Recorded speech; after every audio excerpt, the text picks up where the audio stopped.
tahun 2025 ni kemungkinan menjadi tahun yang sangat menarik untuk industri smartphone ni. Sebab apa? Sebab baru-baru ni kan MWC, iaitu Mobile World Congress. Kenapa saya cakap menarik?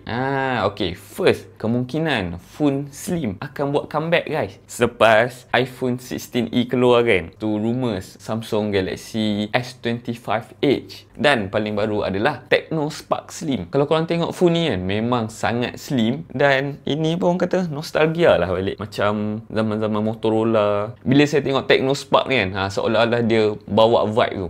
Okay, dengan design dia yang serba putih. Lepas tu ada line. Nampak macam robot, nampak macam futuristic.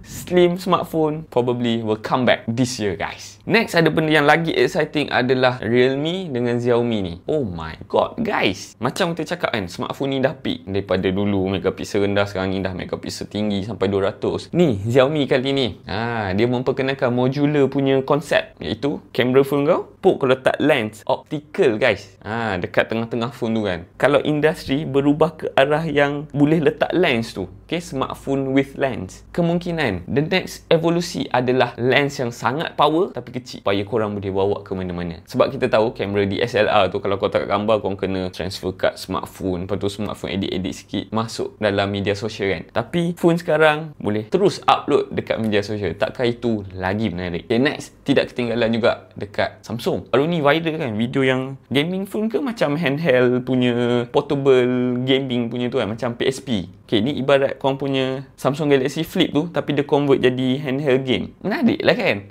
Macam kita cakap sekarang ni apa? Steam Deck, Nintendo Switch kan agak besar kan. Tu cukup bayangkan, boleh lipat, boleh letak dalam poket.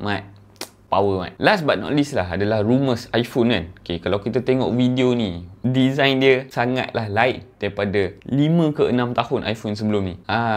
Tu sama lah kan, macam kita cakap pun, industri kita dah nak makin menarik ni kan. Sebab apa? Dulu pun ada juga rumors, tapi rumors iPhone 15 sama macam 14. Rumors iPhone 16 sama macam iPhone 15. Kali ni rumors iPhone 17. Design pun dah makin menarik lah. Inilah apa yang kita nak guys, kan? Dah beberapa tahun industri smartphone ni dah boring. Even rumors pun sekarang ni dah jadi exciting. Jadi kita tunggu lagi, tengok phone-phone menarik apa yang akan dipersembahkan kat MWC tu, dan rumors-rumors phone-phone menarik apa lagi yang akan keluar kat internet lepas ni.